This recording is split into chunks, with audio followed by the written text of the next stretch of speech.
Iran में एक जगह है शिराज। शिराज में आईआरजीसी का एक ठिकाना बना हुआ है। इस ठिकाने पर बड़े मिसाइल हमले हुए हैं।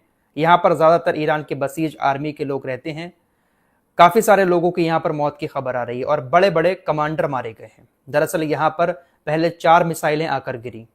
10 मिनट के बाद 3 और मिसाइलें आईआरजीसी के ठिकाने पर आकर गिरती हैं। कई सारे बड़े बड़े कमांडर और बड़े बड़े लोगों की मौत की खबर सामने आई है। इजराइल की तरफ से दावा किया गया है कि ये जो स्पोक्स पर्सन है बसीज आर्मी के, इनकी भी मौत हो गई है। इनको आप लोग लगातार देखते होंगे वीडियोस में, हमारी वीडियो में भी देखते होंगे, कहीं और भी देखते होंगे।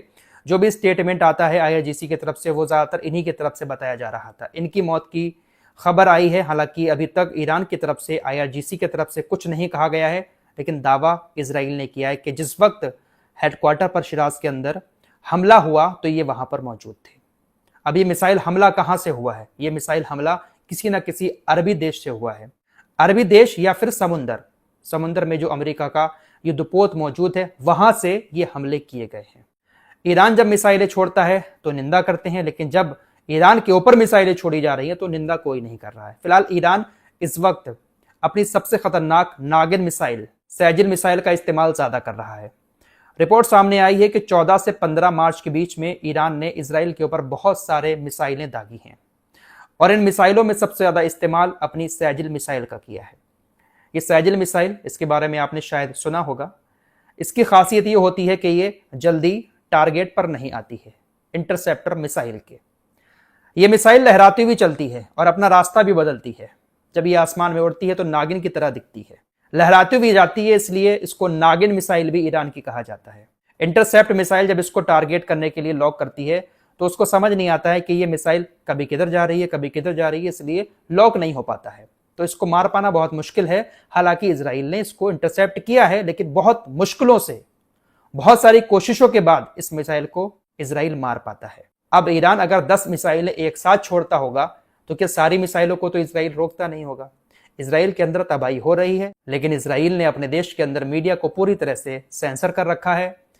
लोगों को धमका रखा है कि अगर अपने देश की कोई भी वीडियो सोशल मीडिया पर पहुंच गई, कोई भी खबर बाहर चली गई तो आपको जेल में डाल दिया जाएगा। फिलहाल बड़ी खबर इसी से जुड़ी दुबई से आ रही है, यूएई से। पूरे यूएई के अंदर तकरीबन 35 लोगों के ऊपर गिरफ्तारी की तलवार लटक गई है। दरअसल आरोप ये लगे हैं कि इन लोगों ने सोशल मीडिया प्लेटफॉर्म पर यूएई के अंदर जो हमले हो रहे थे उसकी वीडियोस शेयर की और झूठी झूठी खबरें भी यूएई को लेकर सोशल मीडिया पर फैलाई, जिसकी वजह से तकरीबन 35 लोगों के ऊपर गिरफ्तारी की तलवार लटक गई है। अब इन 35 लोगों में बड़ी बात यह है कि इसमें 19 भारतीय भी हैं। जी हां, 35 लोगों पर आरोप लगे हैं, सबको चिन्हित कर लिया गया है। भारतीय मीडिया के मुताबिक 19 भारतीय भी इन 35 लोगों में शामिल हैं, जिन्होंने वहां की वीडियोस डाली, वहां के बारे में गलत खबरें फैलाई। ऐसा आरोप यूएई लगा रहा है। हालांकि गलत खबरें क्या फैलाई होंगी? हमले हुए होंगे, हमले की वीडियो दिखाई होंगी, बहुत सारी वीडियोस आ ही रही हैं दुबई वगैरह से जो हमले हो रहे हैं। यूएई की सरकार ने भी कह रखा था कि अगर कोई वीडियो बनाकर सोशल मीडिया पर डालेगा तो उसके ऊपर जुर्माना डाला जाएगा तकरीबन 1 लाख दिरहम का।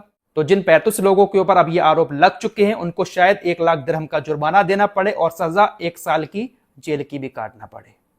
तो इस तरह से ये लोग अपने देश के लोगों की आवाज को दबा रहे हैं।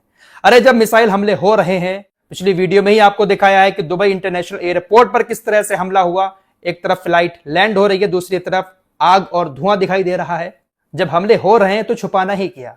दुबई की हालत बहुत खराब हो चुकी है दोस्तों। दुबई अब सालों साल तक पहले जैसा नहीं हो पाएगा, क्योंकि यहां पर अब बड़ी बड़ी कंपनीज इन्वेस्ट करते हुए 1000 बार सोचेंगी कब मिडिल ईस्ट में जंग शुरू हो जाए। कुछ कहा नहीं जा सकता। जो बड़ी बड़ी कंपनीज अभी हैं भी, वो भी दुबई से कहीं और शिफ्ट होने की प्लानिंग में है। आपको बहुत सारी चीजें पहले बता चुका हूं।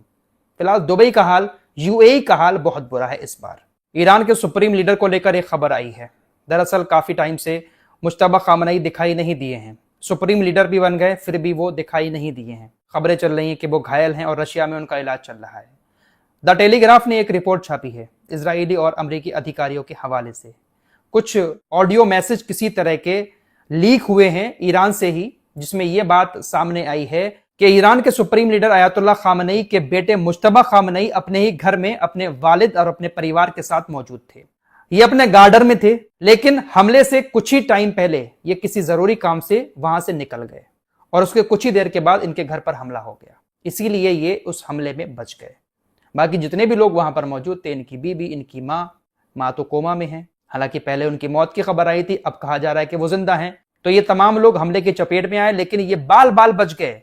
द टेलीग्राफ ने यह बड़ा दावा किया है। यह बात 28 फरवरी तकरीबन 9:32 की है, जब स्पैरो मिसाइल इजराइल की इनके घर के ऊपर गिरी थी। 9:32 पर लगभग मिसाइल गिरी और ये तकरीबन 9:28 पर घर से निकल गए थे। एक तरफ अमेरिका इजराइल दावे कर रहे हैं कि ये घायल हैं, दूसरी तरफ इनके अखबार कह रहे हैं कि वो घर पर ही नहीं थे। ये लोग क्या खिचड़ी पकाते रहते हैं, समझ ही नहीं आता है। अमेरिका की मीडिया, भाई इसका क्या ही कहना। भारत की मीडिया को जो बात पता नहीं होती है भारत को लेकर, भारत के बारे में, वो बात अमेरिकी मीडिया की तरफ से पता चलती है। अब एक और जरूरी खबर सुनिए। स्टेट ऑफ हॉर्मुज बंद है, आप लोग सुन ही रहे हैं। ईरान किसी के जहाज को नहीं आने दे रहा है, तमाम देशों के जहाज वहां पर खड़े हुए हैं। भारत को लेकर एक खबर चली कि भारत की डील ईरान से हो चुकी है। हालांकि 2 टैंकर आए भी थे गैस के। ये जो स्क्रीन पर आपको दिखाई दे रहे हैं, ये अमेरिका के ऊर्जा सचिव हैं। इन्होंने कहा कि ईरान ने स्टेट ऑफ हॉर्मुज से गुजर रहे भारतीय जहाजों पर हमला नहीं किया क्योंकि भारत ने सौदा कर लिया है। ईरान ने उन पर गोलीबारी नहीं की क्योंकि ईरान ने शायद भारत के साथ कोई सौदा कर लिया है। यह बात किसने कही? अमेरिका के ऊर्जा सचिव ने कही कि भारत के जहाजों पर गोलीबारी नहीं की जा रही है, कोई सौदा हो चुका है। अब ये सौदा कौन सा हुआ है, इसकी जानकारी भी सबसे पहले अमेरिकी अखबार रॉयटर्स की तरफ से दी जा रही है। भारत को लेकर जानकारी कौन दे रहा है? रॉयटर्स दे रहा है, अमेरिकी अखबार। ये अमेरिका बहुत आगे आगे भागता है, भारत क्या सौदा कर रहा है इनको बहुत पता रहता है। रॉयटर्स ने दावा यह किया है कि भारत और ईरान के बीच सौदा कुछ इस तरह का हुआ है कि फरवरी के महीने में भारतीय जल क्षेत्र में, भारत के समुद्र में 3 टैंकर आए थे जिनको भारतीय तटरक्षक बलों ने जब्त कर लिया था। कुछ अनजान टैंकर थे, तस्करी के शक में भारतीय तटरक्षकों ने उनको पकड़ लिया, जब्त कर लिया। वो अभी भी भारत के पास ही हैं। उस वक्त ये खबर चली थी कि वो ईरान के टैंकर थे। हालांकि उस वक्त ईरान ने कहा कि नहीं, ये हमारे टैंकर नहीं है, इससे हमारा कोई लिंक नहीं है। लेकिन अब रॉयटर्स ने दावा किया कि ईरान ने अपने उन्हीं 3 टैंकरों को छुड़ाने की मांग भारत के सामने रखी है। भारत से सौदा किया है कि आप हमारे वो तीनों टैंकर छोड़ दो और अपने जहाजों को स्टेट ऑफ हॉर्मुज से निकाल लो। भारत के कई सारे तेल के जहाज स्टेट ऑफ हॉर्मुज के किनारे खड़े हुए हैं। रॉयटर्स की रिपोर्ट के मुताबिक अब भारतीय मीडिया भी कह रहा है कि ईरान ने भारत से सौदा किया कि 3 तेल के टैंकरों को छोड़ो, साथ ही साथ कुछ जरूरी सामान और दवाइयां भी हमें दो, और आपके जो जहाज खड़े हुए हैं स्टेट ऑफ हॉर्मुज पर, उसको हम जाने का रास्ता देंगे। यह सौदा हुआ है। रॉयटर्स ने सबसे पहले इसको चलाया।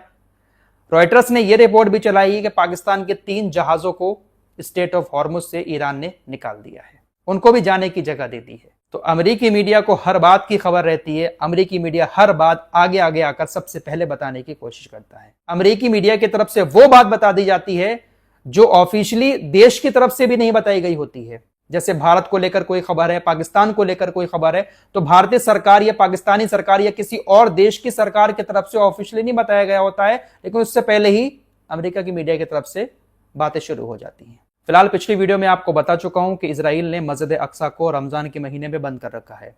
खबर यह है कि जो ईद उल फित्र आने वाली है, इस ईद उल फित्र पर भी मुसलमानों के लिए मस्जिद अक्सा को इजराइल नहीं खोलेगा। हवाला वही दिया जा रहा है कि ईरान की मिसाइलें आ रही हैं, यहां पर गिर सकती है, इस वजह से हमने मस्जिद अक्सा को खोलने की इजाजत नहीं दी है। तो इस तरह से पाबंदी लगाई जा रही है ईरान की मिसाइलों का डर दिखाकर। कोई अपनी मिसाइल इजराइल वहां पर गिरा देगा और नाम ईरान के ऊपर लगा देगा। कुछ भी कर सकता है भाई ये। फिलहाल मिडिल ईस्ट में मौजूद अमेरिकी सैनिकों को लेकर वॉशिंगटन पोस्ट ने आज एक रिपोर्ट छापी है और बताया गया है कि पहली बार इराक, बहरीन, जॉर्डन, कुवैत और इजराइल, सऊदी अरब, यूएई, इन तमाम जगहों पर अमेरिका के जो सैनिक हैं, तकरीबन 200 सैनिक ईरान के हमलों में गंभीर रूप से घायल हुए हैं। 10 की हालत अभी भी बहुत ज्यादा गंभीर बनी हुई है। मौतों का आंकड़ा नहीं बताया गया है, लेकिन 200 से ज्यादा सैनिक बुरी तरह से घायल हुए हैं। यह बात आज पहली बार कबूल की है अमेरिका ने। तो आप सोच सकते हैं कितने लोगों की हालत खराब की है ईरान ने मिडिल ईस्ट के अंदर।